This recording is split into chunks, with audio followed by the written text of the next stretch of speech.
6e siècle, il se réveille de son sommeil. Oh, il faut que je protège mon livre maintenant. Donc, il va envoyer le Coran. Le Coran vient maintenant pour venir corriger toutes ces falsifications.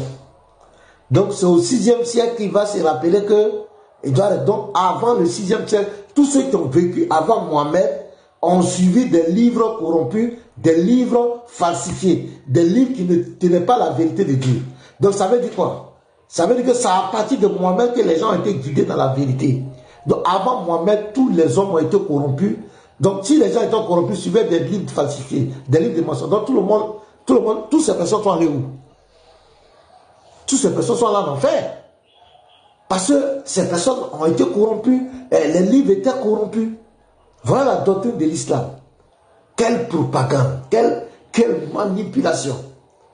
C'est-à-dire, il a laissé le livre aux hommes de falsifier, il a croisé ses bras, les livres qu'il a envoyés, les révélations que lui il a envoyées pour guider l'humanité, il a croisé les bras, et comme on dit, les omniscients, il savait que ces personnes allaient corrompre ces livres, mais malgré ça, il leur a accordé le gardiennage de corrompre. Donc, depuis Moïse, dans la vraie Torah a été corrompue. Tous les livres ont été corrompus. Même le message, tout a été corrompu. Donc, tous les hommes, même les apôtres marchaient dans la corruption. Même Jésus même était corrompu parce que lui-même, il est venu aussi, la Torah qu'il a trouvée, c'était déjà corrompu. Mais tout est corrompu. Donc, c'est au 6e siècle que ce Dieu-là va se réveiller. Oh, il faut que je prenne la responsabilité de protéger mon livre. Parce que j'étais là, j'ai été incapable. Les gens ont corrompu tous mes livres. Oh, maintenant, il faut que je prenne ma responsabilité pour protéger mes livres. Mon livre, le Coran. Les gars, ça c'est la doctrine de l'islam. Parce que c'est de la propagande. Il fait que la Torah soit corrompue, les livres des autres prophètes soient corrompus, pour que le Coran ait comment on l'appelle, comment je peux dire là, une importance d'exister. Voilà, une raison d'exister. Il fait que tous les livres soient corrompus, pour que le Coran ait une raison valable d'exister. Voilà, ait une légitimité. Merci. Écris l'homme. Tu es béni, ma soeur. Il fait que tous ces livres soient corrompus pour que le Coran, même si ces livres sont vrais, le Coran sert à quoi? Il fait que Jésus ne soit pas Dieu pour que Allah, l'idole arabe, le Seigneur de la Kaaba, soit Dieu. Il fait que Jésus vienne seulement pour le petit peuple d'Israël, 9 à 10 millions d'habitants, pour que Mohamed vienne pour toute l'humanité. Voici la propagande. Et cette propagande ne tient sur rien. C'est du pipeau, c'est du n'importe quoi. Personne ne peut corrompre la parole de Dieu. Personne. Aucun homme ne peut. Dieu dit tu ne tueras point. Ça va aller jusqu'à la fin. Personne ne peut changer ça. Que nous disent qui a falsifié? Qui a falsifié? En quelle année ça a été falsifié? Parce que les écrits étaient répandus. Donc ça veut dire qu'il y a quelqu'un les gens qui sont en même temps qui se sont appelés. Bon, je ne sais pas si j'avais un téléphone en ce moment, mais peut-être par télépathie se sont communiqués que attention, toutes les copies de la Torah qui sont avec vous là-bas, toutes les copies du Sabbat qui sont avec vous là-bas, attention, là où j'ai écrit tout le monde, mettez paix. Allez, on va corrompre tout le monde. Regardez-moi des trucs comme cela. Personne ne peut corrompre la parole de Dieu. Et c'est ce que Jésus, c'est ce que la Bible, Jésus a dit dans Jean 10, verset 34 à 35. On va lire ça. Veillez sur vos âmes. L'esprit du diable est là. Veillez sur moi. Jean 10, le verset 34. Jésus lui répondit, n'est-il pas écrit dans votre loi? J'ai dit, vous êtes des dieux. Si elle a appelé Dieu, ceux à qui la parole de Dieu a été adressée, et si l'écriture ne peut être anéantie, Jésus dit l'écriture ne peut être anéantie. La parole de Dieu, personne ne peut anéantir ça. Dans Jérémie 1, verset 12, pour notre Dieu là, ce n'est pas un lâche pour dire que le gardien de sa parole c'est l'homme. Non, non, il dit même il veille. Regardez, Jérémie 1, verset 12, qu'est-ce que l'Éternel dit? Voilà. Jérémie 1. Vous savez, où est Jérémie? Jérémie 1, verset 12. Et l'Éternel me dit, tu as bien vu car je veille sur ma parole pour l'exécuter. Dieu dit c'est lui-même qui veille sur sa parole. Personne ne peut corrompre la parole de Dieu. Personne. Personne ne peut corrompre la parole de Dieu. Personne. Personne n'a falsifié la parole de Dieu. Personne ne peut la falsifier. Je continue encore. Qu'est-ce que le Seigneur nous dit? Dans Proverbe 30, verset 5 à 6, il dit, sa parole est éprouvée. Regardez, Ésaïe 40, verset 8. Qu'est-ce que l'Éternel dit? Ésaïe 40, verset 8. Il dit quoi? La parole de Dieu est falsifiée. Il peut avoir des erreurs de copistes. Mais dit que changer volontairement la parole de Dieu, aucun homme ne peut le faire. Mais toi, Ésaïe 40, verset 8 plutôt. Ésaïe 40, verset 8. Ésaïe 40, verset 8. L'herbe sèche, c'est l'Éternel qui parle. L'herbe sèche, la fleur tombe, mais la parole de notre Dieu subsiste éternellement. Ce que Dieu a dit là, tu ne voleras point, tu ne convoiteras pas la femme de ton prochain. Personne ne peut venir dire tu peux voler, tu peux... Vous parlez de quoi? Vous parlez de quoi? Quelqu'un va... La parole de Dieu, ce que Dieu a dit à l'humanité, sa volonté qu'il a révélée à l'humanité. Dieu qui est contre le mal, qui veut que nous marchions dans la justice, qui nous donne des lois pour nous conduire sur le chemin. Quelqu'un va venir falsifier ça? Maintenant, on vient. Sourate 15, verset 9. Il dit quoi? Que lui est le gardien du Coran. Voilà où on va l'attraper maintenant. Ça veut dire quoi? Le Coran ne peut pas être altéré. Le Coran, lui, ne peut pas changer. On va vérifier. Othman, dites-moi, pourquoi Othman a brûlé des copies du Coran? Pourquoi Othman a brûlé des copies du Coran? Pourquoi il a fait un tri? Les frères, quand on fait un tri, ça veut dire que on fait le tri parce qu'il y a du mélange du faux et du vrai. On fait un tri parce qu'il y a du mélange du faux et du vrai. Donc le Coran était corrompu. Allah a dormi. Lui qui dit qu'il était le gardien a somnolé. Il a somnolé une seconde. Les Arabes ont corrompu ça mal. Donc Othman, il fallait que Othman monte au créneau pour brûler, pour faire un tri. Et c'est devenu un problème entre eux. Aujourd'hui, c'est l'un des problèmes avec les chiites.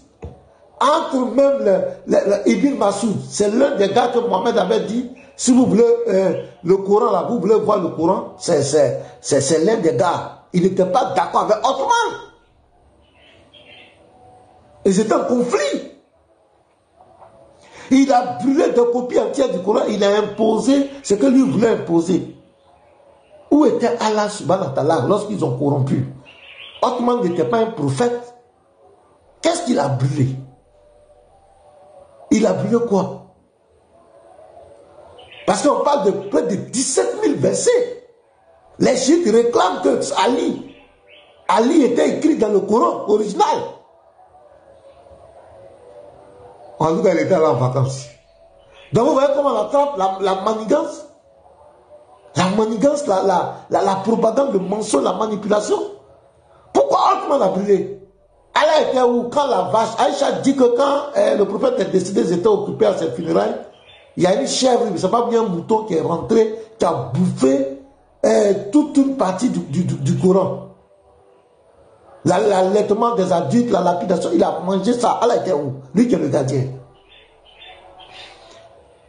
Omar dit dans le Sahih Bukhari 6830, dit que ils avaient appliqué comment on appelle, la lapidation des adultères, des fornicateurs. Où ça est? Où est le verset? Ils disent, ils ont lu le verset, ils l'ont appliqué. Ce verset où? Maintenant, pour mentir, c'est la science d'abrogation. Abrogation, là, c'est quoi? Abrogation, là, c'est encore ridicule. Un Dieu qui abroge sa propre parole. C'est comme si, je prends un bic, je suis en train d'écrire, j'écris, et puis je dis, oh! Non, je ne veux pas mettre ça. Ici, là, j'ai mis accent aigu. Non, il faut que je parle. Ça, c'est du bricolage. Un Dieu bricoleur. Ça dit qu'il n'est pas omniscient, quoi. Il n'est pas omniscient. Il ne peut pas donner. Et on dit le Coran était auprès de lui. D'après, il était auprès de lui, il est descendu comme fusée. Donc, quand il était là-bas, qu'est-ce qui était écrit là-bas? Maintenant, quand ça vient sur la terre, il y a abrogation. Ça dit lui-même sa propre parole. Il dit quelque chose aujourd'hui, demain il vient se révoquer. C'est ça l'abrogation. Donc c'est toute une propagande malsaine, maléfique. Veillez sur vos âmes. Le même système du diable, ce qu'il a fait à Ève, Dieu a-t-il réellement dit pour semer le doute en elle? C'est le même système, c'est aujourd'hui les suppôts de Satan, les mêmes qui sont là, pour vous faire douter de la véracité de la Bible, pour vous faire douter de votre livre de foi. À partir du moment où tu doutes de ton livre de foi, c'est le fondement de ta foi va prendre un coup. Voici les stratégies. Non, c'est falsifié. Non, ce sont les hommes qui écrivent. Mais tu voulais que ce soit qui écrit? Qui n'a pas écrit la Bible? Ah, c'était les extraterrestres qui devaient venir écrire. Eh bien, ce sont les anges qui devaient venir avec des bics. Ou bien, c'est un Dieu. Dieu devait prendre un bic du haut des cieux et puis il écrit. Il va écrire. Dieu va écrire pour nous donner. C'est ça? Dieu, pour se révéler à l'humanité, passe par les hommes. Pour écrire sa parole, il passe par les hommes. Pour enseigner sa parole, il utilise les hommes. Pour écrire la parole de Dieu, Dieu est passé par les hommes. Ça ne peut pas être autrement. Il n'y a pas une religion dans le livre de foi. Les hommes ont écrit les livres. Donc, en attendant que vous êtes en train de bavader, donnez-nous qui a écrit le Coran. Le Coran qu'on a aujourd'hui, qui a écrit ça? S'il vous plaît, on veut son nom. Qui a écrit? C'est Allah qui a écrit? C'est Mohamed? C'est Djibril? C'est qui? Le Coran que vous avez aujourd'hui là, c'est qui a écrit? C'est qui a écrit? Ah, vous demandez qui a écrit la Bible? La Bible a été... Dieu a inspiré sa pensée, sa parole à des hommes. Pendant plus de 15 siècles, pour écrire sa parole. Voilà, parce que la Bible c'est quoi? C'est la compilation des écrits que Dieu a révélés à chaque prophète. Puisque les prophètes ne sont pas nés en même temps.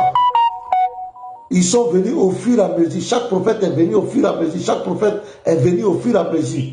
Donc quand Moïse vient, il révèle pour lui. Ça est là, les Juifs ont le rouleau. Quand après Moïse, Josué vient, c'est que Dieu lui révèle. Ça est là, ce sont des rouleaux. C'est ici des parchemins. Chaque église, chaque prophète qui est venu, c'est venu. Maintenant, les Juifs, ils avaient tout ça avec eux. C'est ce qui a été mis ensemble. C'est pourquoi la Bible, ta Bible, ça veut dire une bibliothèque. Voilà, l'ensemble de plusieurs livres. Et c'est ça qu'ils ont mis ensemble. Voilà. Donc, il ne faut plus me donner à manger. Mon frère, il ne faut plus me donner à manger. Si tu vois mes enfants devant ta porte, c'est mon travail que je suis en train de faire là. Voilà, je suis un prédicateur, c'est mon travail. Donc, il ne faut plus me donner à manger. Tu as compris? Le jour où tu me vois, voilà, tu me vois devant ta maison pour demander à manger, il ne faut plus me donner. Tu as compris? Maintenant, toi-même, tu n'es pas cohérent. Au lieu d'aller travailler, tu es là. Toi aussi, tu fais quoi là? Puisque c'est inutile ce que nous faisons. Mais il faut partir. Tu peux pas, tu vois pas que tu es incohérent. Voilà. Donc, vous comprenez, les frères? Donc, le Dieu de la Bible, Yahweh l'Éternel, a envoyé plusieurs prophètes. C'est l'ensemble de ces révélations à chaque prophète qui a été mis ensemble. C'est ça qui forme la Bible. Le récit de la vie de Jésus a été donné par 4. Il y a eu plusieurs qui ont fait les récits, mais pourquoi on les a traités d'apocryphes? Parce que ces livres ont été jugés par rapport à la moralité de Jésus-Christ. Par exemple, quand on voit un livre dedans, on dit Jésus a embrassé femme. Ou bien il a eu des enfants avec une femme. Sans même la marier. On sait que Jésus ne peut jamais faire ça. Même s'il pouvait prendre une femme, il allait le faire de façon légale. Il ne va pas prendre, Jésus ne peut jamais prendre une femme de façon illégale.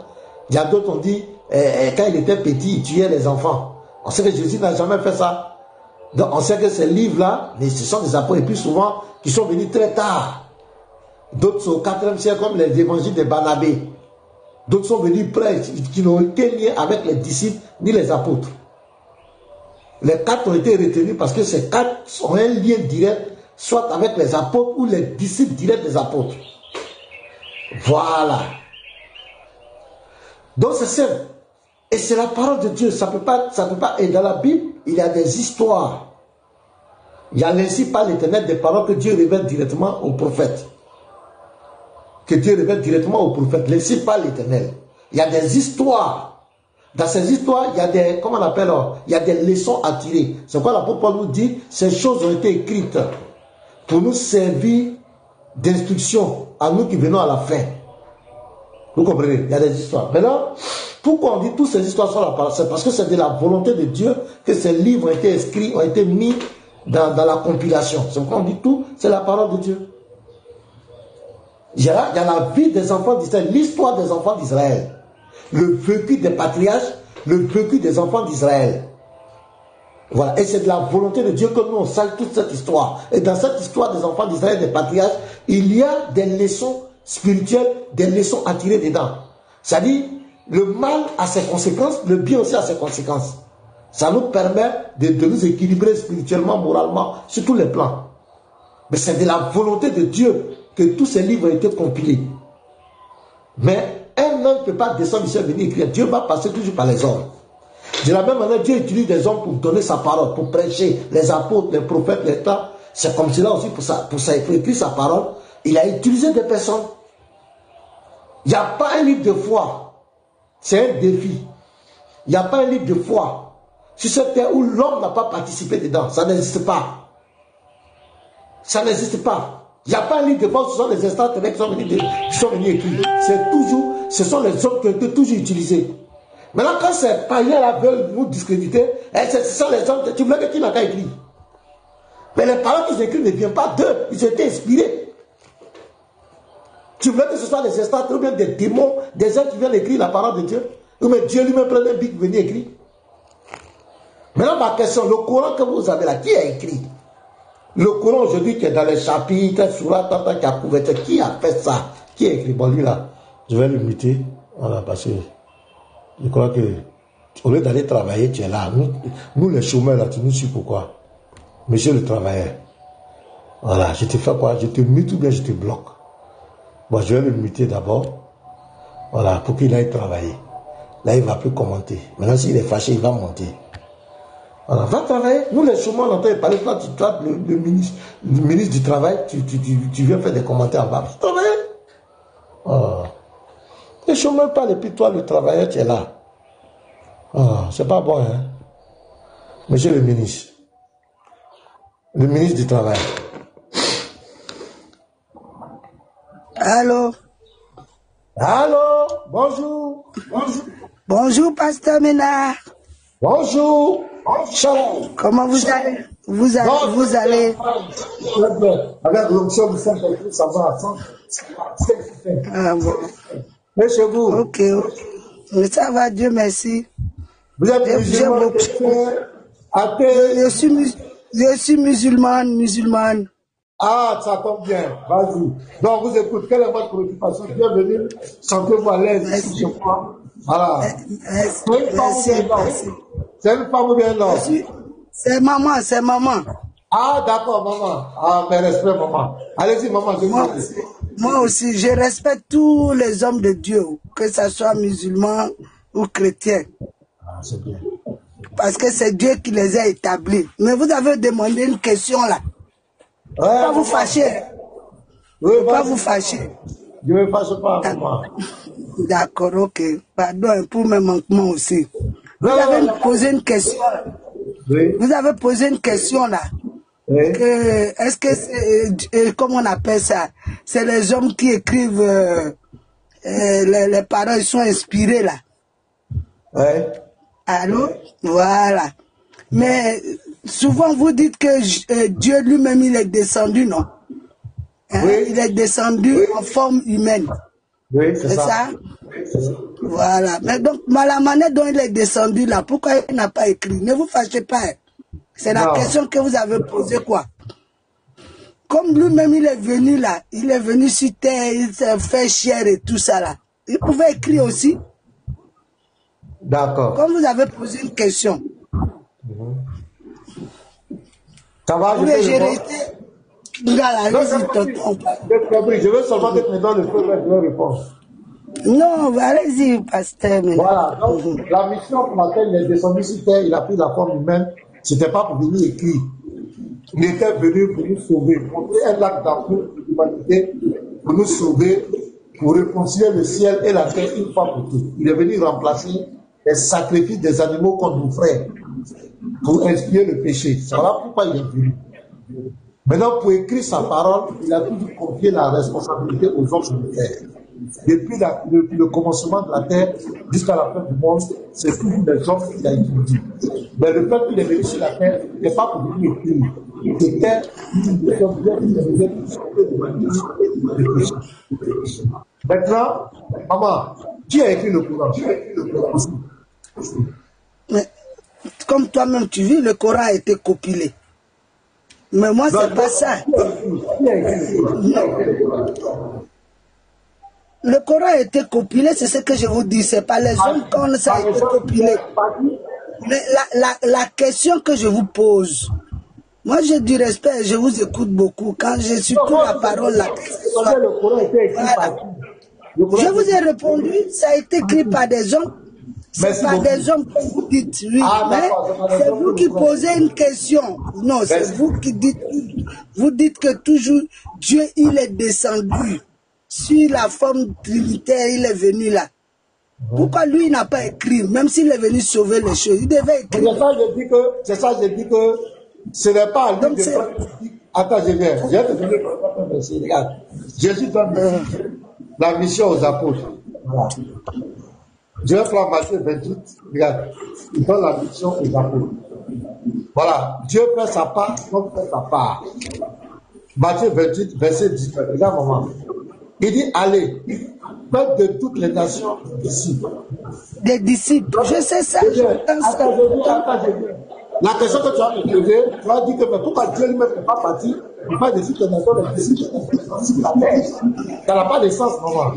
Voilà, c'est pas la question. Je viens. Il faut te calmer, maman. Je suis calme. Moi, c'est une question. Donc, la question que tu me poses, tu as dit, mais pourquoi ici, lui-même, il n'est pas allé faire de toutes les nations des disciples. Voilà. Les baptisants au nom du Père, du Fils et du Saint-Esprit. Là, après, tu vas me dire, mais pourquoi lui-même, il n'est pas allé les baptiser? Pourquoi il envoie les gens? Parce qu'il est venu sur la terre. Regarde, verset 20. Et enseigne-leur à observer tout ce que je vous ai prescrit. Donc, il donne la responsabilité aux apôtres d'aller enseigner sa doctrine. D'aller enseigner sa doctrine à toute l'humanité. Voilà. Il donne la responsabilité. Donc, ce qu'il leur a prescrit. Puisque les apôtres ne vont pas demeurer éternellement. Il faut qu'ils mettent ça sur papier. Il faut qu'ils écrivent.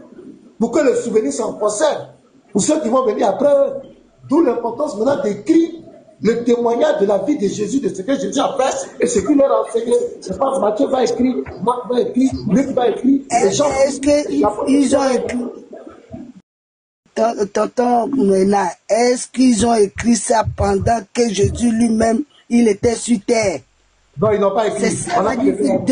C'était la différence, c'est ça. La différence entre le Coran et la Bible. On vous explique tout le temps.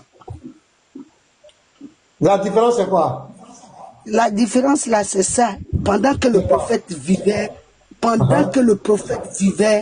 le Coran a été écrit. Lui-même, comme vous le savez, il était illettré. Vous le savez très bien. Mais de son vivant, tout ce que les anges, les révélations qui venaient, il était là et il dictait. Ok, mais malgré ça, le Coran a été corrompu. Malgré ça, le Coran a été corrompu. Non, tonton Mena, moi je vous jure, quel que soit chrétien ou musulman, tant que vous êtes appelé, je ne suis pas les questions. Non. Quand tu parles, vous m'avez posé une question. Je me tais. Non. Il faut m'écouter, maman. Quand tu parles, mais quand moi je t'aborde un sujet, tu veux fuir le sujet. J'ai dit, le Coran a été corrompu, mais il n'a pas été corrompu. Réponds. Non, je vais répondre la question que je vous ai. Tu m'as posé d'abord une question. Est-ce que ça... Madame. Non, tu n'as pas répondu. Tu n'as pas répondu. Tu m'as renvoyé une autre question. Non, c'est toi qui m'as comment on appelle ça, posé la. Tu m'as dit que Jésus n'écrivait pas. Madame, non, tu as répondu. Oui. Attendez, il ne faut pas qu'on va se mélanger. Pourquoi vous faites ça? Calmez-vous. Je suis calme, je suis calme. Attends, tu m'as dit, voilà la question que tu as posée. Quand tu dis que tu n'as pas répondu, ce n'est pas en fait de votre part, maman. Tu m'as dit, écoute-moi, faut m'écouter, on ne va pas parler en même temps, s'il vous plaît. Tu as dit que tu dis que ce sont les hommes, Dieu passe par les hommes pour écrire sa parole. Mais vous avez dit que votre Dieu est venu sur la terre, il a pris la forme humaine, il est venu sur la terre. Tu as dit, mais quand il est venu sur la terre là, pourquoi il n'a pas en même temps écrit sa parole? C'est pas la question que tu m'as posée. C'est pas ça que tu m'as posé. Oui, sa mission de venir sur la terre là, ce n'était pas venu écrit. Il était venu pour une mission bien déterminée. Pour le fait d'écrire sa parole, il a confié ça aux hommes. J'ai répondu, mais je n'ai pas répondu. Tu as répondu à la question. Tu as répondu, tonton Ménard. Non, tu as posé une deuxième question. Tu as dit la réponse même m'a pas convaincu. Maintenant, moi, je t'ai démontré. Écoute, tonton Ménard, la question que tu as reposée, est-ce que le Coran, là, ça n'a pas été écrit? C'est la deuxième question que tu m'as renvoyée. Est-ce que ce sont les hommes qui ont écrit? Je t'ai répondu, je t'ai dit que c'est les hommes, ça a été, mais ça a été écrit devant le prophète. La révélation est venue. Okay. Oh Seigneur, je mettais une balle aussi. Vas-y, je t'écoute, maman. Vas-y. Sa mission n'était pas comme tu as dit, la vérité, c'était pas décrit, mais tu as envoyé un verset, je ne sais pas si c'est Matthieu ou quoi, qu'il a dit aux apôtres, allez faire des disciples de toutes les nations, de tous les disciples là. J'ai dit, je suis d'accord, c'est bien écrit, tu as envoyé tes arguments. Maintenant, je dis la différence entre Jésus et le prophète, c'est que toutes les révélations qui sont venues là, c'était devant lui. Et c'est comme ça que tu m'as renvoyé encore une autre question. Que la question c'était laquelle, est-ce que ça n'a pas été corrompu? C'est pas la troisième question que vous m'avez posée. Réponds maintenant. Est-ce que ça a été corrompu? Ça a été corrompu par qui? Voilà, je vais te dire maintenant.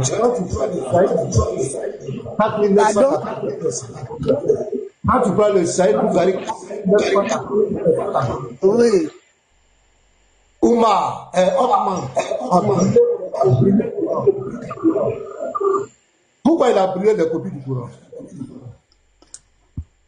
Ousmane a brûlé les copies du Coran. Oui, voilà, moi je te réponds. Est-ce que le fait de... Non, moi je ne peux pas te dire je n'étais pas là. Je vais te répondre ce que je peux. Pasteur, maintenant, moi j'aime les hommes de Dieu, je ne suis pas là pour polémiquer, on est là pour... Non, mais c'est pas cohérent. Non, je suis très cohérente. Laisse-moi le film. Attends. Je te réponds sincèrement. Attends, faut te calmer, je viens. Moi, je ne veux pas qu'on parle en même temps. Tu as dit que quand Mohamed, du vivant de Mohamed, il était là, les gens écrivent. Tu as dit ça. Maintenant, tout à l'heure, je t'ai dit que pourquoi Otman a brûlé les copies. Tu dis que tu n'étais pas là. La question légitime, est-ce que tu étais là quand les gens écrivaient les révélations de Mohamed? C'est ta propre question. Puisque quand ils écrivaient là, tu n'étais pas là-bas. Tu n'étais pas là-bas. Quand Otman aussi brûlait, tu n'étais pas là-bas. Pourquoi tu dis maintenant pour Otman, est-ce que moi j'étais là-bas? Ce n'est pas bon. Alors que pour que les autres écrivent pour Mohamed là, tu n'étais pas aussi là-bas. Mais pourquoi tu acceptes l'autre et puis l'autre tu dis que tu n'étais pas là-bas? C'est une incohérence, maman. Il faut être logique avec toi-même. Otman a brûlé des copies du Coran. Pourquoi il a brûlé? Il a brûlé des copies du Coran. Et si tu ne sais pas, c'est l'un des problèmes aujourd'hui entre les chiites et les sunnites. Et ça a été un problème. Il a brûlé les copies du Coran. Était-il prophète? Qu'est-ce qu'il a brûlé? Pourquoi il a brûlé? Pourquoi il a trié le Coran? Pourquoi il a trié si ce n'était pas corrompu? On trie un document, on enlève le faux dans le vrai. Parce que le faux et le vrai sont mélangés, il faut les dissocier. Donc, le fait que quelqu'un soit là, quand on écrit Moïse, il était là, ils ont écrit la Torah devant lui, Moïse était là, lui-même les tablettes étaient là. Donc, c'est pas parce que Jésus lui a donné le mandat à ses apôtres d'écrire que ça prouve que c'est faux, c'est pas vrai. Les musulmans croient au hadith, les musulmans croient au tafsir. Ibn Kathir est né quand? Même chose, c'est Bukhari. Il est né 2 siècles après le Coran. Bukhari est venu 2 siècles après le Coran. Les hadiths là, ils ont été compilés quand? C'est plus de combien de siècles? Mohamed n'a pas connu Bukhari. Ibn Kathir, il est né peut-être à l'an 2700. il est né comme on l'appelle au 1er siècle pratiquement. Comment on l'appelle comment on l'appelle Ibn Kati. Ibn Kati, il est né 700 ans, on dirait près de 6 siècles entre lui et puis Mohamed. Si je ne me trompe pas. Mais tous ces gens-là, ils ont fait la compilation du Coran. Est-ce que les musulmans ne croyaient pas ça? Est-ce qu'ils étaient du vivant? Donc, dit que c'est parce que le prophète était là que ça montre la vérité. C'est faux. Moïse était là. Même Jérémie, il avait son script. Le prophète Jérémie, les prophètes avaient le script. La révélation était écrite devant eux. Donc, ça ne fait pas du Coran une déception. Les autres prophètes l'ont fait. Mais Jésus particulièrement, lui, il a donné mandat à ses apôtres d'aller enseigner ce qu'il a prescrit. Mais cela ne prouve en rien que quand on a écrit après Jésus, quand on a écrit de son vivant, quand on a écrit avant lui, c'est pas ça qui est un argument pour dire que, parce que Mohamed était là, le Coran était écrit devant lui, c'est ça qui montre la véracité du Coran. C'est pas un argument, ça ne tient pas maman. Parce que le Coran était corrompu. Moi je le dis, Ottoman a brûlé des copies du Coran. Pourquoi il a brûlé? Pourquoi il a brûlé? C'est la question que je te pose. Pourquoi il a brûlé des copies du Coran? Pourquoi il a brûlé? Il était prophète. Mohamed a représenté 4 personnes. Il a représenté 4. Il y a Ibn Massoud, il y avait l'autre. Mais Ibn Massoud n'était pas d'accord avec Ottoman. Même Aïcha n'était pas d'accord avec Ottoman. Pourquoi? Donc, il faut me répondre, maman, s'il te plaît. Parce que tu es dans la comparaison. Donc, on va te traiter comme tu l'as. Tu es dans la comparaison. Tu as la parole. Je vais désactiver. Pasteur Mena que j'aime bien là. Voilà. Hein?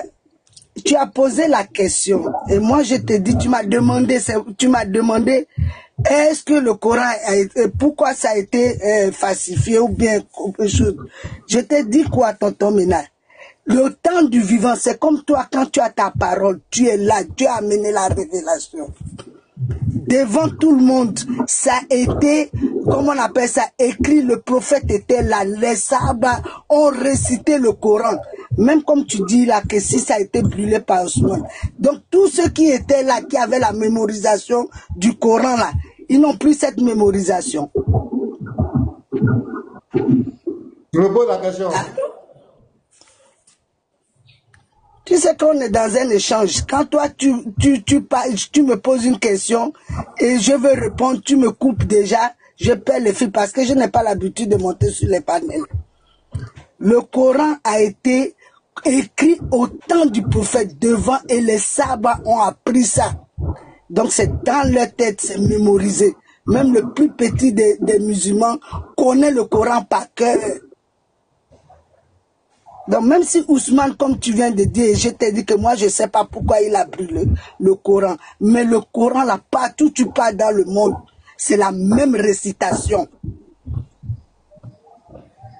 Ça ne change ni d'une lettre, ça ne change ni d'une lettre. Moi j'ai compris. Non. Est-ce que pasteur Mena, tu reconnais que le prophète, quand il était là de son vivant, ce Coran là, comme tu me poses la question. Ton problème c'est lequel? Non, mais ça doit être ton problème. Quand tu veux la vérité, comme tu dis là. Quand toi, tu es vivant, tu laisses un testament, même quand tu le confies, tu es là, l'avocat écrit. Est-ce que même si toi, tu n'es plus là, ce testament-là n'a plus lieu d'être, n'a pas sa valeur? Mais il a été est-ce que pendant que le prophète était là, ce Coran-là était corrompu? Oui, moi, je ne connaissais pas ce Coran. Je ne le connaissais pas. Mais là, c'est que je... Attends. Mais apprends-le. Quand tu ne connais pas quelque chose, il ne faut pas... Je me tais. Pourquoi on fuit? Moi, je suis monté, ce n'est pas vous qui m'avez fait monter. Je ne fuis pas, je réponds aux questions. Écoute-moi, je veux que tu répondes à ma question. Pourquoi ma question est posée. Pasteur Mena, il ne faut pas t'attarder à ce que moi je ne sais pas. Toi-même, tu ne sais pas. Ah, donc tu ne sais pas. La preuve en est, l'argent qu'on t'a donné pour remettre au mort là. C'est les gens qui t'ont conseillé de prendre sur le restant d'argent. Moi, je suis monté sur le planète de Baba. Écoute, je suis monté. Moi, je suis juste. Je suis. Non, tu n'es pas juste, et puis ce n'est pas bien pour une maman de se comporter comme des petits enfants qui écoutent les rabots, pour dénigrer les gens. Tu es une maman. quand tu es une maman et que tu as appris quelque chose sur quelqu'un, la sagesse te demande d'aller écouter la version de la personne. La personne va t'expliquer. Mais si tu es une maman qui te comporte comme un enfant, pour écouter des ragots, pour écouter des blasphémateurs, comment on appelle, des diffamateurs, pour faire de ça, depuis quand moi on m'a donné l'argent des morts. Tu connais l'histoire? Hein? Tu connais l'histoire? Depuis quand moi j'ai bouffé l'argent des morts, de quelqu'un qui est mort. Donc, alors, attends, non, ne rentrez pas dans ça, pasteur. Ne vous justifiez pas. Laisse-moi finir. Laisse-moi finir, je vais parler. Pas me dire qu'elle ne rentre pas dans ça.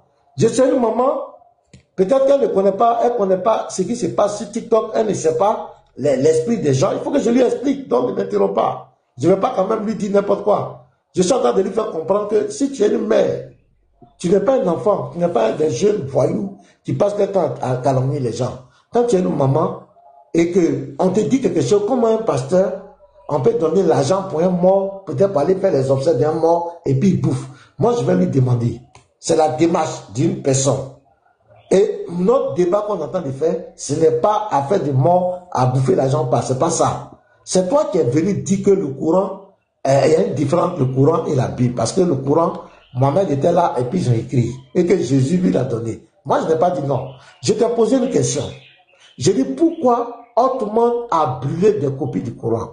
La question, elle est simple. Oui, je ne sais pas. Je ne connais pas. Il faut m'expliquer. Donne-moi la source. Putain, pourquoi il a brûlé? Voilà comment on fait. Tu me parles de j'ai bouffé l'argent de mort. Vraiment, tu m'as déçu, moi. Moi, je t'ai toujours respecté, mais tu m'as déçu. Tu te comportais comme ces petits voyous-là qui n'ont plus rien à faire parce qu'ils savent qu'ils ne peuvent pas. Ils ne peuvent pas nous vaincre dans les arguments. Ils ne peuvent pas venir devant nous. Même si ceux qui racontent ça, il n'y a pas un qui peut venir devant nous pour raconter ce qu'ils disent. Mais toi, une mère, quand même, tu ne peux pas tomber dans cette bassesse, maman. Tu ne peux pas. C'est quand même pathétique de ta part, madame. Ne vous nourrissez pas des ragots. Vérifiez. Ceux qui disent ça, ce sont les plus grands menteurs, les plus manipulateurs. On a leur histoire, on sait ce qu'ils sont, on sait ce qu'ils font. On se connaît entre nous. Voilà, donc arrêtez, ne dites plus, c'est pas bien, ça ne vous honore pas. La question que je vous ai posée simplement, pourquoi Ottoman a brûlé les copies du Coran? Vous me répondez en avance. Si vous ne voulez pas répondre, je vais donner la parole à mon frère. Répondez à la question. On ne va pas rentrer dans ça. Celui qui dit que je suis un voleur, j'ai volé l'argent de mort. Hier, je leur ai lancé le défi. Je suis capable de te donner 20 minutes. Sans interruption, tu montes ici, tu présentes devant les chrétiens. Puisque tu veux tenir mon image. Si tu as prouvé devant les chrétiens que je suis un voleur, j'ai volé l'argent d'un mort, c'est fini. Les chrétiens vont dire, c'est parce que c'est votre objectif. Donc tu viens me trouver. Je te donne 20 minutes. Je l'ai dit. Et tous ceux qui me brouillent, ils sont en train d'enregistrer. Ce sont des lâches. Venez devant moi. Je vous donne ça. Maman, tu es témoin. Tu es témoin. S'ils viennent pendant les 20 minutes, qu'ils vont démontrer que je suis un voleur, j'ai volé. Si je me démute, tu leur donneras raison. Donc tu es un témoin oculaire. Ceux qui racontent des ragots sur moi là, je leur demande, il y a plus de 300 personnes actuellement, de venir devant tout le monde. Ils vont ouvrir les caméras pendant 20 minutes, sans interruption. Ils vont démontrer devant la communauté chrétienne, devant mes abonnés, devant mes frères, que je suis un voleur. C'est fini. S'ils ont démontré ça, parce qu'il n'a plus c'est qui pas TikTok. C'est fini. Donc, tu es témoin, je te donne ça, tu peux les appeler. Ceux qui t'ont donné cette information, dis le pasteur là, je suis actuellement sur son panel. Il a donné la garantie qu'il ne va pas vous interrompre. Donc, venez prouver que c'est un voleur, il a volé, c'est menteur. Si vous ne pouvez pas venir devant lui, fermez là. Voilà, et puis disparaissez. Vous n'avez pas d'argument. Donc, je suis là, tu es là, il peut venir. Maintenant, moi, ma question là, réponds. Maman, pourquoi Ottoman a brûlé des copies du Coran? C'est tout ce que je t'ai demandé. Réponds à ma question et puis on avance. Tu as la parole. Pourquoi Ottoman a brûlé des copies du Coran? C'est tout. Moi, je veux la réponse, c'est tout. Pourquoi il a brûlé? Attends, je vais lui donner le micro. Je t'ai donné le micro. Tu as fermé mon micro. Tu as fermé mon micro. Bon, d'accord.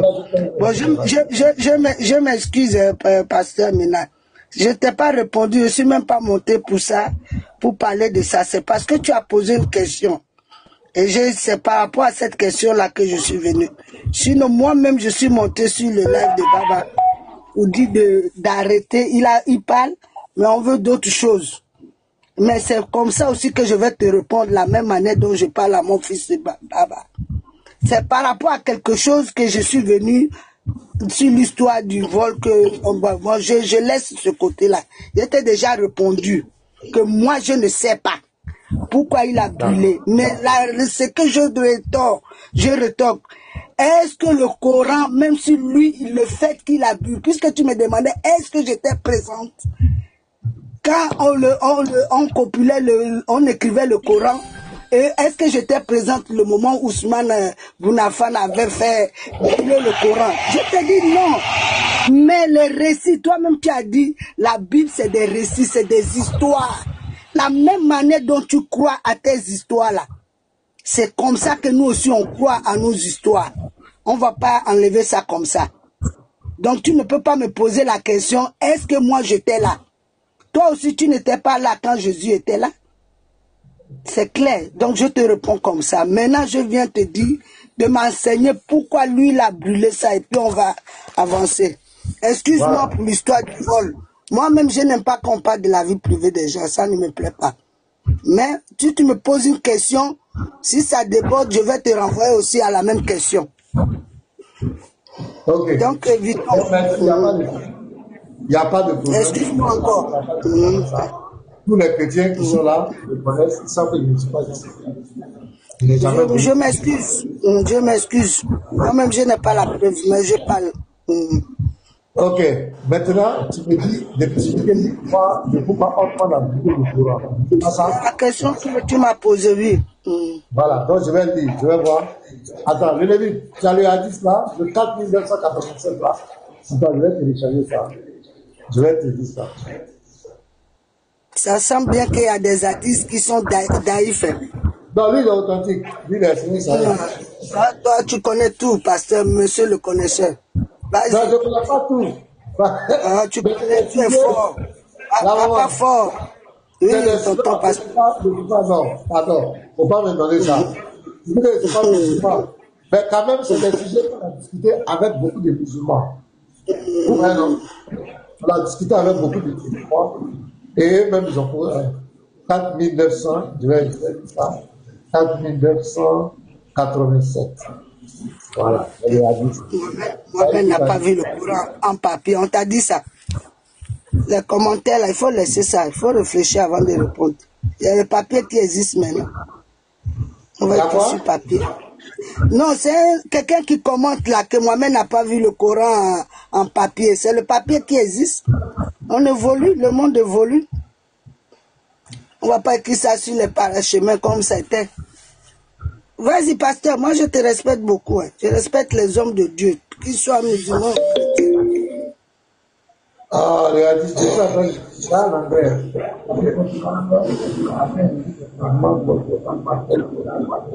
Pas tellement fiable. Et après, qu'il est tout à cacher. Attends, je vais prendre. Dans le hadith, mais je vais prendre. En anglais, là.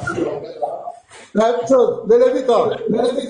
Est-ce que tu es là? Le Lévite. Donne-moi le numéro de Lévite. Bukhari 416. Maman, table là. 4989. Attends, il va afficher ça. On va lire ensemble, maman. 900 combien? Bukhari combien? 4987. Bukhari, hein? Ouais, c'est Bukhari. 4987.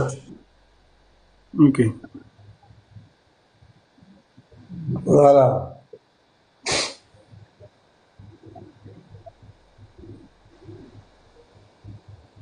C'est un hadith authentique, hein? C'est pas. Et ça, tous les musulmans le savent. Il a brûlé. On a eu des débats même avec. Tu fais la lecture ou bien je peux. Ouais, si tu veux plaquer, tu plaques et bien tu lis simplement. Voilà. Ok, je vais lire. Ok. Saïd Bukhari, 1987, rapporté par Anas ibn Malik. Abdefa ibn al-Yanman vint trouver Othman à l'époque où les Cham et les Ukrainiens se livraient une guerre pour conquérir Animia et Adarbidjan.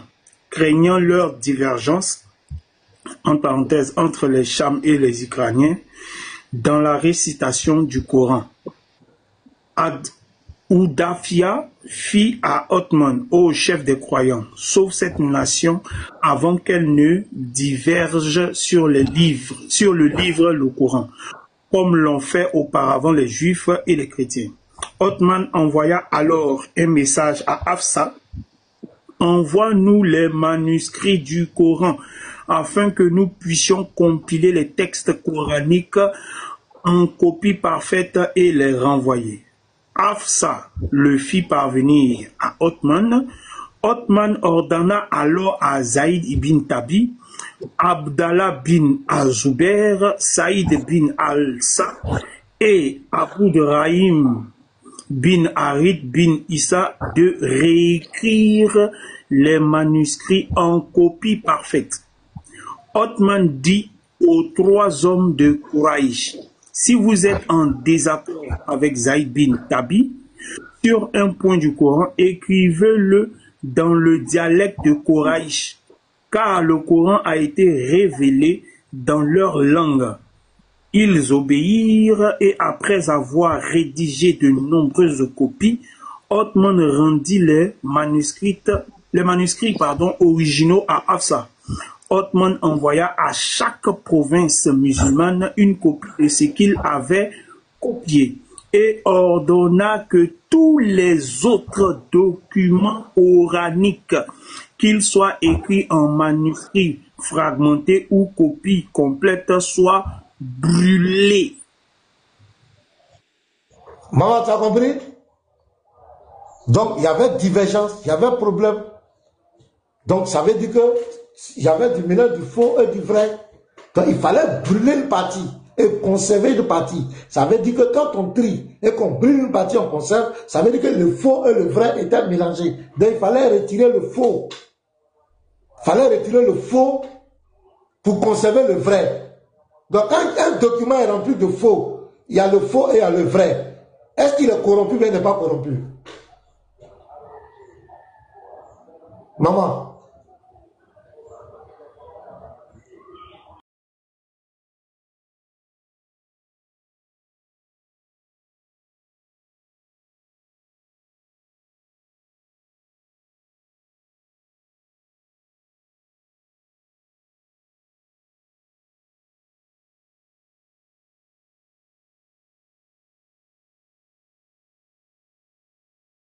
Authentique, tu peux envoyer ça devant n'importe quel savant, n'importe quel de tes oustads bien imam. Il ne peut pas nier ça. Si le nie, c'est la malhonnêteté.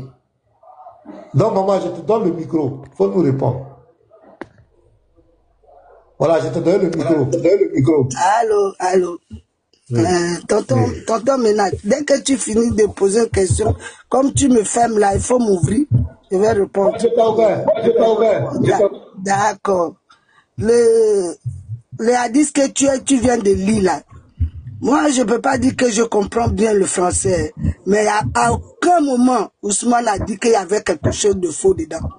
Il a envoyé, que Hafsa lui a envoyé, la mère des croyants lui a envoyé le Coran pour compiler ça. Mais dans le passage là, à quel moment? C'est comme ça que tu interprètes les hadiths là. Et tu fais comprendre aux gens ce que tu as envie de... Le hadith là, il est bien lu par vous-même. Moi, je n'ai pas ça devant moi ici là, même si vous avez affiché. Mais à quel moment vous avez vu dans le passage qu'on a dit non? On a même dit qu'il a envoyé aux gens. Et ils ont attesté que tout ce qu'il avait écrit était dedans. Mais là, à quel moment... Maintenant, moi je vais descendre. Je sais ce que moi j'ai entendu, ce que j'ai entendu que vous avez lu là. Je n'ai pas les hadiths devant moi. Mais non, laisse, je réponds parce que moi j'ai pas la mémoire libre. Dès que tu me coupes, je ne peux pas rester. Il n'y a aucun moment dans ce hadith là qui s'était écrit qu'il y avait des choses. Il a dit d'envoyer. et ils ont copulé, il a envoyé, les gens étaient, les musulmans étaient présents. Est-ce qu'il a brûlé les Mais manuscrits du Coran? tu m'as posé la question, tu m'as dit pourquoi, je te dis je ne sais pas. Maintenant tu as lu, ce que tu veux, ta preuve que tu as amené. Il n'y a aucun moment, ce que tu es en train d'expliquer, qu'il a brûlé. Bon, pardon. Il a brûlé, il a posé. Oui, ferme mon micro, ferme le micro. Ferme le micro. Voilà. Et puis tu vas après. Voilà. Je suis calme, je suis calme. Le frère de Lévi, tu es là? Oui, je suis là. Ok. Tu vas relire, surtout la partie où il dit il a réuni, il a brûlé des manuscrits entiers du Coran, les manuscrits du Coran là. Il faut relire la partie là. Ok. Parce que elle n'a pas bien compris. Là, vers la fin, il faut relire. On va voir. Ok. Et ordonna que tous les autres documents coraniques, qu'ils soient écrits en manuscrit fragmentaire ou en copie complète, soient brûlés. Voilà. Non, relis la partie là encore, relis bien. Maman, faut écouter bien la partie là. Relis. Voilà. Et ordonna. Othman envoya à chaque province musulmane une copie de ce qu'il avait copié et ordonna que tous les autres documents coraniques, qu'ils soient écrits en manuscrit fragmentaire ou en copie complète, soient brûlés. Maman, pourquoi il a brûlé ces manuscrits-là? Ces manuscrits coraniques-là, écrits en fragments ou quoi, pourquoi il les a brûlés? Voilà la question que moi je te pose. Depuis là, tu ne veux pas me répondre, maman. Pourquoi il a brûlé ces manuscrits-là? On dit du Coran. Pourquoi il les a brûlés? Je te redonne le micro. Pourquoi il les a brûlés? C'est la même question. Pardon, maman, il ne faut pas faire comme les jeunes là. Il faut répondre. Allô? Oui, allô? Oui. Moi, tu m'avais déjà posé, tonton Mina, que pourquoi il a brûlé. Moi, je t'ai déjà répondu simplement. Tu as envoyé un hadith. Toi-même, tu as dit l'hadith là est authentique. Et tu as commencé à commenter ce hadith là toi-même. Oui. Il a brûlé. À aucun moment dans ce hadith là, on a dit qu'il y avait du faux dans le Coran. Il a récupéré. Voilà, il a brûlé. Moi, d'après des sources, ce que j'ai appris, il paraît qu'il y a chaque peuple qui lisait et la prononciation n'était pas. Donc, c'était pour revenir à une prononciation unique. C'est comme ça que moi j'ai appris ça. Donc je t'avais dit que je ne savais pas parce que je savais que tu allais faire ça. Donc j'attendais ta réponse. Tu n'as pas répondu à ma question. J'ai bien répondu à la question. Le Coran est récité en 7, je ne sais pas, on dit 7 ou bien Raouf ou bien je ne sais pas quoi là. C'est quoi? C'est quoi? Qu'est-ce que tu as fait Rouf? C'est toi qui connais, c'est toi le connaisseur. Alors, maman, il ne faut pas m'embrouiller. Attends. Attends, écoute.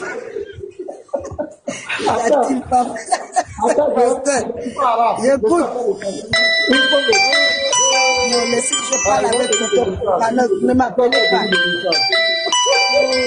Ne m'appelle pas. Donc, les frères, comment si on brûle, pourquoi on peut brûler des... Voilà, ils ont dit de descendre. C'est comme cela. Comment on peut brûler des manuscrits entiers du Coran? Comment on peut les brûler? Pourquoi on les brûle? C'est parce que c'est corrompu. C'est parce que c'est du faux. On ne brûle que ce qui est faux. C'est du faux. Si on récitait de plusieurs manières, ils ont dit que ça n'a jamais posé de problème. À la place, si tu dis, celui qui dit, on avait discuté avec un ici, il dit les récitations. Les récitations n'ont jamais posé de problème. Ça n'a pas posé de problème. Mais on va jusqu'à brûler des manuscrits du Coran. Ça dit des textes du Coran. Ça veut dire que c'est du corrompu, c'est du faux. On écrit, quand on fait un tri, c'est parce que c'est mélangé du faux et du vrai. C'est pas seulement une affaire de récitation. C'est parce que les manuscrits là sont corrompus, c'est pourquoi on les brûle. Maintenant, pourquoi? Attends, je viens. Je viens, madame. Je viens. Parce que le problème qui se pose, c'est quoi?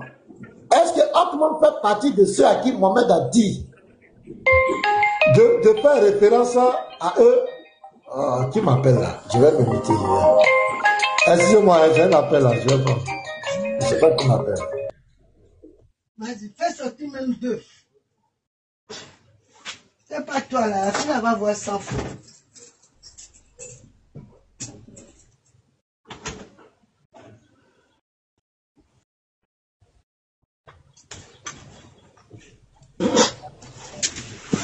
Voilà. Pourquoi brûler des manuscrits entiers du Coran? Si on brûle, c'est parce que c'est de la vie du faux. Maintenant, les personnes que Mohamed a recommandées là, il y a 4 personnes, mais tu m'appelles, je sais que toi tu ne parles pas. Ah, c'est qui ça? Parce que toi qui interprètes ça. C'est ton interprétation à toi, pasteur Ménard. C'est ton interprétation à ça. Maman Issata. Oui, oui, tonton Ménard. Oui. Quelles sont les personnes à qui Mohamed a recommandé que s'ils veulent comprendre le Coran, ils doivent se référer? Est-ce que tu connais ça? Tonton, mais on ne saute pas d'une question à une question. Moi, je ne suis pas ça. Non, on est dans le sujet. On n'est pas dans le sujet. Quand tu m'as posé la question, j'ai fait sciemment de ne pas... J'attendais ta réponse et tu interprètes les hadiths comme toi-même tu veux. C'est pas bon. Tu es un homme de Dieu. S'il te plaît. Quand tu demandes, tu dis quelque chose, il est où ton papa maintenant? Quand tu es un homme de Dieu, cherche la vérité. Comme Jésus a dit, cherchez la vérité, elle vous affranchira. C'est clair. Je peux vous poser une question. Non, moi je parle avec Pasteur maintenant parce que j'aime sa manière de parler. Il n'insulte pas les gens. Non, je ne veux pas. Je veux poser une question. Non, je ne suis pas l'avocat de Pasteur Ménard. Il m'a bien... Même comme il sait que je suis une maman, il va bien me traiter et je vais descendre. C'est ça, la religion, l'interreligion. Vous ne voulez pas que je vous pose une question? Je parle avec Pasteur Ménard, je ne parle pas avec vous. Parce que vous n'entendez pas. Même si les chrétiens, je préfère parler avec Attends, faut pas la faire descendre comme ça. Il n'avait qu'à me faire descendre, ça ne me dit rien. C'est bon, maman, ça ne me dit rien. Je me descends, c'est pas un musulman. Attends, on va pas te faire descendre. On va pas te faire descendre. Ça ne me dit rien. J'ai des occupations. Attends, je viens. Tu ne nous as pas incité, on attend d'échanger tranquillement. Tu ne vas pas te faire descendre. Si tu es ton droit, si tu dis que tu n'échanges pas avec lui, ça dépend de toi. Tu ne vas pas t'obliger à échanger avec lui. Ben, moi, nous, on aurait voulu que tu aies une maman. Le Lévite n'est pas ton ennemi. Je ne pense pas qu'il va te manquer de respect. S'il dit qu'il va parler avec toi, quoi, comment? Je pense que ça donne l'impression comme si tu veux stigmatiser. Je parle avec Pasteur Ménard. Je parle avec le pasteur. Le pasteur, il sait comment il parle avec les gens. Voilà. C'est mon droit. D'accord. On est dans l'interreligieux. Je sais que tu n'auras pas de propos déplacés. Là, tu es en train de me poser des questions. Tu ne m'insultes pas. C'est bon, ça. On peut continuer comme ça. Bon, ok. Je crois que. C'est mon droit. Oui, c'est ton droit. Il n'y a pas de fait, c'est ton droit. Mais ça nous met mal à l'aise, quoi. C'est comme si. Donc, faites-moi descendre alors. Moi, j'ai même. C'est parce que je ne sais pas descendre. Sinon, j'allais descendre. Tu as bien. N'interprète pas seulement le Coran, les hadiths comme toi-même tu veux. C'est parce que il faut demander aux connaisseurs. Ils vont te dire ça. Non.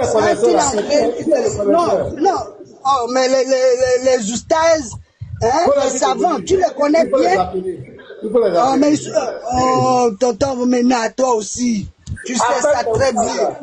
Il n'y a pas là, les babasons là, tu connais? Oh, non. Bon, je vais leur dire ça, mais moi-même qui ne suis rien là, je ne veux plus que tu interprètes passer à aucun moment dans ce hadith. Attends, tu vas partir, non? Moi, je vais te dire, tu vas partir, il n'y a pas de on va partir dans du bon terme. Voilà. Je vais te demander une question, je te demande pardon. Pourquoi on a brûlé des copies du Coran, des manuscrits du Coran? C'est ma question qui a été posée. Pourquoi il a dit? Mais tu as eu ta réponse dans le hadith.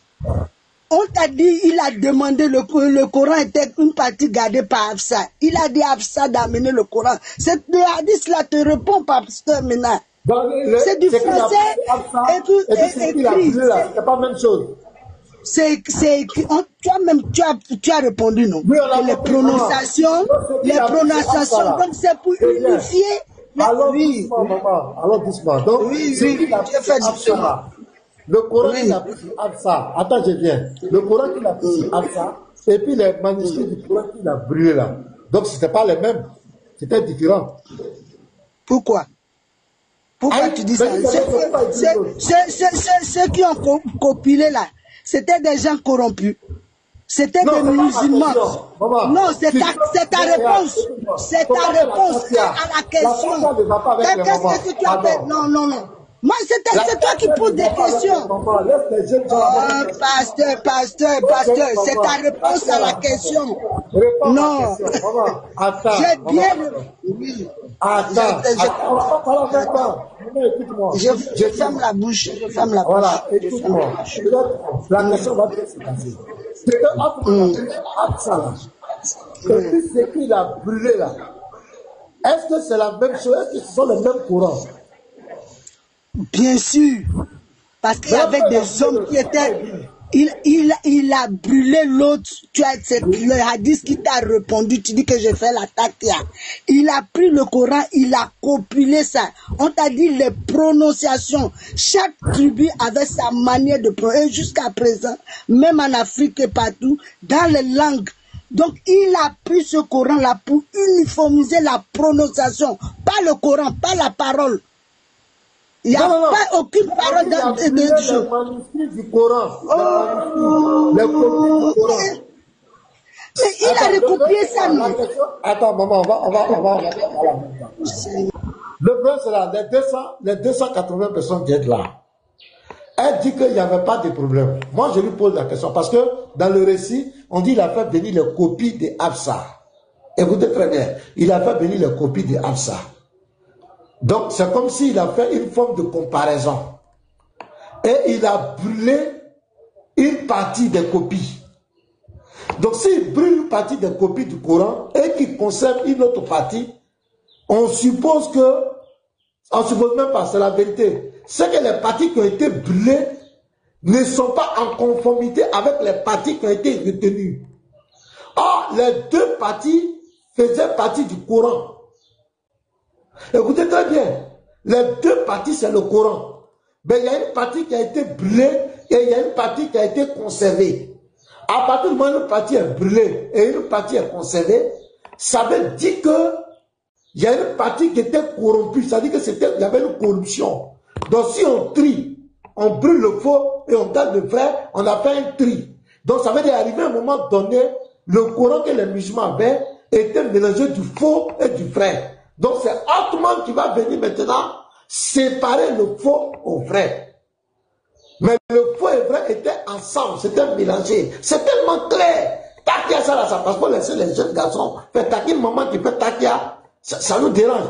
Faut laisser mon ami Kane là. S'il fait takia, on peut comme une maman, c'est pas bon maman. C'est tellement clair. Si on brûle une partie et qu'on garde une partie, ça veut dire qu'il y a une partie qui est considérée comme fausse. Et il y a l'autre partie qui est considérée comme vraie. C'est pourquoi on garde la partie vraie, on brûle la partie fausse, pour ne même plus que les gens utilisent ça. Donc on retient que dans l'histoire du Coran, arrivé à un moment donné, le Coran a été corrompu. Et autrement, on était obligé de trier le faux et du vrai. Vous ne pourrez jamais changer ça. C'est la vérité. Vous pouvez monter, descendre. Et même, il y a des parties du Coran qui ont disparu, qui ont été mangées par des chèvres. Il y a des parties du Coran, comme la lapidation. Omar le dit dans le Sahih Bukhari 6830, la lapidation a disparu du Coran aussi. Donc Allah n'a pas pu garder le Coran là. Le Coran que nous avons aujourd'hui, Mohamed ne l'a jamais vu. Il ne connaît pas ce Coran là. Parce que ce Coran a été tripatouillé. Et c'est l'un des problèmes aujourd'hui entre les chiites et les sunnites. On nous parle de 17 000 versets qui ont disparu. Même il y a la sourate de la Bakra. Bakra, tout bien, je vois Bakra, la vache là. On dit à l'original, là, ça dépassait ça, c'était plus long que ça. Il y a des sourates entières qui ont disparu. Et même il y a des savants musulmans aujourd'hui qui reconnaissent que celui qui dit que le Coran entier là est le même que ce que Mohamed avait, c'est un mécréant, c'est un menteur. Le Coran qu'on a aujourd'hui là, ce n'est pas le même Coran. Et puis tu parles de mémorisation. La mémorisation n'a jamais été la voie par excellence pour conserver un document. Parce que celui qui mémorise, il peut mourir. 2, il peut tomber malade. 3, il peut oublier. Ce sont les écrits. C'est pourquoi tous les livres, les livres religieux, les textes, les testaments, on écrit. La mémorisation, ce n'est pas la voie par excellence. Parce que celui qui mémorise là, il peut tomber malade. Il peut avoir même des pertes de mémoire, des troubles de mémoire. Il peut mourir. C'est pourquoi ce sont les écrits qui sont fiables. Donc le Coran, c'est pourquoi on dit quoi? Pourquoi ils ont commencé à écrire le Coran? Parce qu'ils étaient allés à une bataille et que ceux qui avaient mémorisé le Coran, la plupart étaient morts à la bataille. C'est pourquoi ils ont dit qu'il faut qu'on mette le Coran sur écrit. On va écrire pour conserver. C'est dans l'écrit là, ils ont corrompu le Coran. Et Othman était obligé de brûler ces écrits corrompus là. Donc Allah qui dit à la Sourate 15, verset 9 qu'il est le gardien du Coran, il n'a pas été véritablement un vrai gardien, il a sommené un peu. Donc les gens corrompus, c'est Othman qui était venu pour redresser ça. Et Othman est rentré en conflit avec Ibn Masoud, parce que Ibn Masoud est l'un des 4 qui ont été recommandés par Mohamed par rapport au Coran. Othman n'était pas recommandé par rapport au Coran. L'un des 4, Ibn Masoud, faut te renseigner, maman. Il y a eu parole entre Ibn Masoud et puis Othman par rapport au Coran. Aïcha, même Othman, quand il est mort, il a été enterré dans un cimetière juif, ça veut dire comme mécréant. Il n'a pas été enterré dans un cimetière musulman, parce qu'on le considérait comme un mécréant. Les chiites là, pourquoi les chiites se sont séparés? Parce que les chiites disent que le Coran qu'il a été corrompu. Va demander un chiite. C'est parce qu'ils veulent garder, comment on appelle, ils veulent pas que les gens mettent les regards sur l'islam pour dire que l'islam est divisé. C'est quoi les chiites font profil pas. Mais quand tu discutes avec un chiite, il va te dire que le Coran qu'il a là, ça a été corrompu. Un chiite qui est musulman, il va te dire que le Coran qu'il a été corrompu. On parle de 17 000 versets qui ont disparu. La fitna, l'un des problèmes de la fitna, c'est ça. Donc allez étudier votre religion. Moi je ne fais pas de commentaires. J'ai discuté avec même des imams. J'ai reçu l'imam à Guibou ici. J'ai discuté avec des imams, avec des musulmans, des oustas. Ce que je suis en train de dire là, ils n'ont pas nié. Ils ne peuvent pas nier ça, c'est la pure vérité. Tu peux aller te renseigner, maman. Ici, ils veulent te dire la vérité, ils vont te dire que ce que je te dis là, c'est la vérité. Ça s'est passé. Il y a des sourates du Coran, des versets qui ont disparu. L'allaitement des adultes là, c'est où? Ça a disparu. Ibn Majah, 1400, c'est 1400 comme elle a, 1944. Aïcha le dit. Le verset de l'allaitement des adultes, c'est où? Ça s'est volatilisé. Le verset sur la lapidation, ça s'est volatilisé, ça a disparu. Othman a brûlé des copies. Les copies qu'il a brûlées, il y avait quoi dedans? Qu'est-ce qui était écrit dans ces copies-là? Qu'est-ce qui était écrit dedans? Il a brûlé, on ne sait pas qu'est-ce qui était dedans. Qu'est-ce qui prouve que le Coran qui est là, c'est la vérité, c'est ce que Mohamed avait reçu. Parce que Othman a brûlé des parties. Il a brûlé. Ça là, vous ne pouvez pas changer. Il a brûlé. Si c'était juste des simples récitations, chacun parle dans son dialecte, ce n'est pas un problème. Il y avait une corruption vraie. C'était réel. C'est pourquoi il fallait brûler. Pour ne plus que les gens aient accès à ces documents. C'est clair. Donc Takia là, avec Takia maman là, Takia de mère, comment on va appeler ça Takia là? Takia marital. Takia maternelle là, ça passe pas. Mamson. Okay. Takia Mamson. Takia quoi? Mamson. Mamson. D'accord, on va l'écouter les frères. Et puis, si elle va descendre, on va la laisser partir. Et puis, on va continuer. Maman Issata, ok, tu as la parole. Tu vas parler et puis, si tu es parti, ou bien si tu as d'autres questions, tu peux poser ta question. Voilà, et puis on va avancer. Pasteur, mais là, tu as vu pourquoi j'aime échanger avec toi. Tu as vu, c'est bien. C'est Takia Bamso. Mais toi-même, tu es incohérent dans tout ce que tu dis. Je te jure, pasteur. C'est vrai, il faut créer l'idée. Mamsolo. C'est l'autre qui a dit ça. J'adhère, je suis d'accord. Je suis dans Takia de Mamso. Et ça m'a fait même rire. Mais pasteur Mena, tout ce que tu dis là, il n'y a aucune cohérence dans tout ce que tu as dit. Pourquoi il a appelé quelque chose qu'on a dit, amène-moi. Les gens sont là, ils ont écrit. Les musulmans sont témoins, les savants sont là. Ousmane, à quel titre lui seul de retrancher certaines choses et que les autres musulmans vont mettre? Eh, pasteur Ménard, mon fils, même si tu te poses des questions, il y a des gens qui se sont battus pour l'islam, qui sont morts pour l'islam. Donc, c'est pas de la blague. Les compagnons là, non, mais pas de la blague. Moi, je suis pas monté pour... Moi, je suis en bas, je tapote là. Ah, d'accord. D'accord, je t'ai dit. Pardon, le babu. Comme tu avais fait la demande, c'est pas tout à fait mon... Ah non, c'est dans ma poche, donc ça a envoyé la... Ah, d'accord, pardon, désolé. Vas-y, la maman, vas-y. Donc, les hommes sont morts pour la vérité, ils ont tout donné. Donc toi seul, tu ne peux pas dire que si ils ont brûlé le Coran, ça je dis encore, c'est ton interprétation. Le hadith est clair. Amenez-moi les feuilles, on va compiler. Maintenant c'est toi, tonton pasteur Mena là, qui a dit si, ça c'est ta parole. Moi je reste là-dessus. Le reste là, je vais descendre. Donc comme toi-même tu as l'habitude de dire... non, j'ai bien échangé avec toi. J'ai d'autres choses à faire. Tu peux insister là. Le hadith a déjà clairement, à aucun moment dans ce hadith là, on a dit parce que il y avait des choses incomprises dedans, il y avait des choses. Le hadith est clair. Et il a envoyé ça du vivant des croyants. Et aussi, même si, comme tu dis, la mémorisation, on peut oublier, on peut faire ceci, mais ces hommes-là sont morts pour la vérité. Donc, même si quelqu'un oublie, on va lui ramener à l'ordre. Moi, je descends. Attends, tu peux continuer à faire ce que tu as l'habitude de faire, mais c'est pas bien pour un pasteur. Je te jure, c'est pas bon. Non, une dernière question. Non, je ne veux plus. Parce que toi, tu fais la taquia. C'est toi qui fais tes interprétations. Et Dieu va te demander ça demain. Jésus a dit ça. Soyez juste. Même si c'est pour vous, même soyez juste.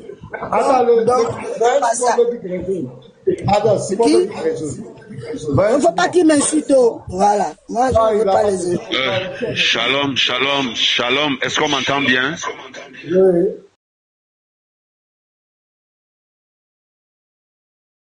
Vas-y.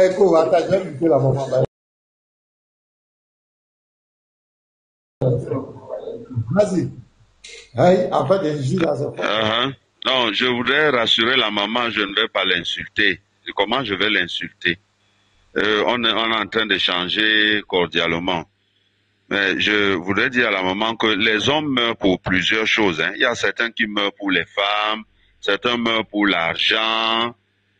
Ce n'est pas mourir pour quelque chose, ce n'est pas signe de vérité. Donc on peut mourir pour l'islam tranquillement, ça ne dérange pas. Bon, Mohammed a désigné 4 personnes qui devaient être les récitateurs du Coran après lui.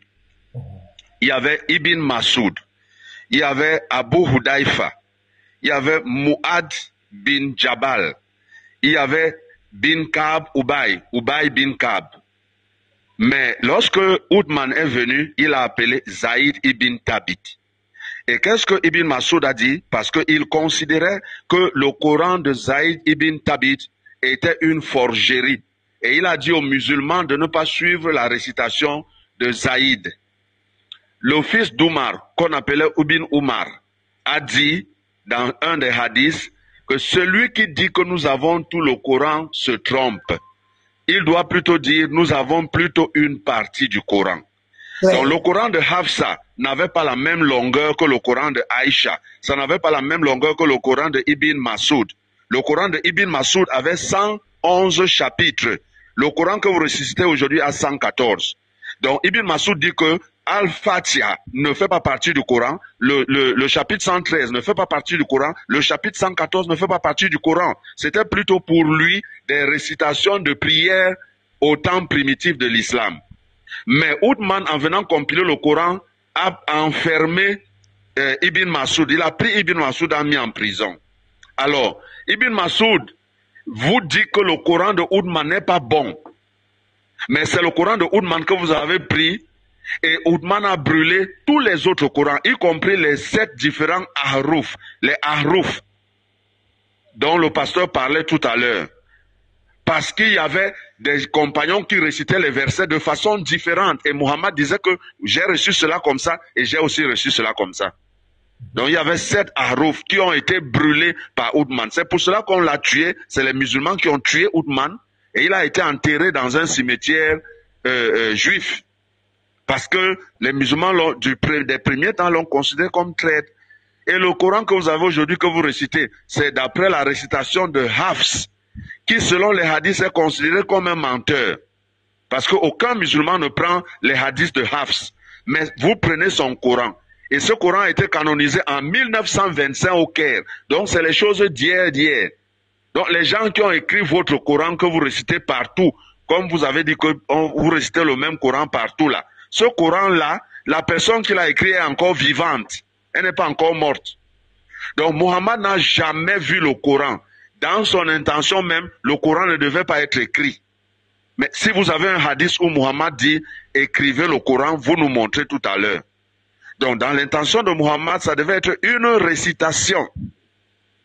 Donc, maman, ce que nous vous disons, moi personnellement, je ne crois pas qu'il y a une seule virgule de révélation dans le Coran. Mais nous disons, en ce qui concerne le Coran d'aujourd'hui, que ce que Muhammad a même transmis là, ça ne vous est pas parvenu.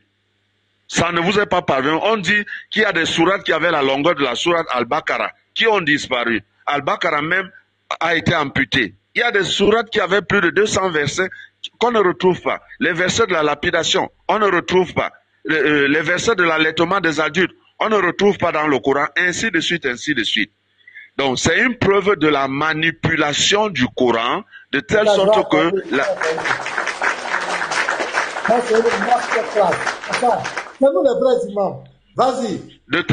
De telle sorte que la Vulgate de Oudman que vous avez aujourd'hui est questionnable. Aujourd'hui, nous avons le manuscrit du Coran le plus ancien, qu'on appelle le manuscrit de Sanaa, qui a été découverte dans la mosquée au Yémen, à Sanaa.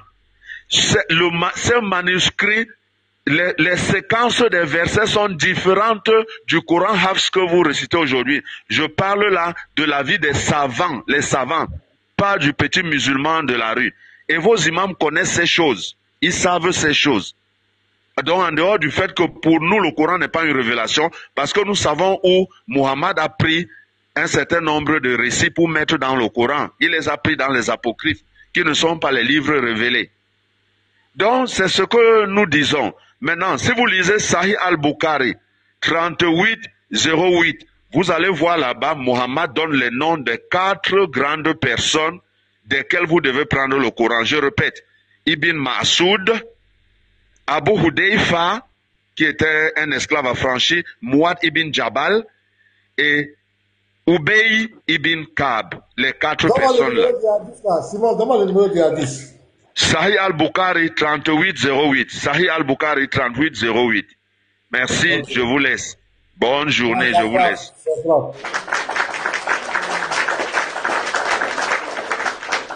Dans Simon, c'est toujours un régal de l'écouter. Encyclopédie, une bibliothèque humaine. C'est trop fort. La maman me met KO. Elle me met en joie. La maman. Maman Essata, tu peux répondre à ce qu'il a dit. Et puis comme tu as dit, tu as quelque chose à faire, on va récupérer Canet, on va le laver propre ce matin. La maman Essata, si tu as quelque chose à dire, on va te... Elle est là, je te donne le micro, on dirait qu'elle ne sait pas. Je te donne le micro. Voilà, vas-y. Ah, pasteur, maintenant, vous voyez encore. Donc tout ça là, c'est la même bande. Quand le prophète sallam a dit là, de prendre Ibn Mas'ud là, c'est dans la récitation. Il disait que j'aime écouter. Quand Ousmane récitait, il aimait entendre. Il dit, si vous voulez, pourquoi vous tordez les hadiths? Vous interprétez ça. C'était dans la récitation. C'est pas dans le Coran.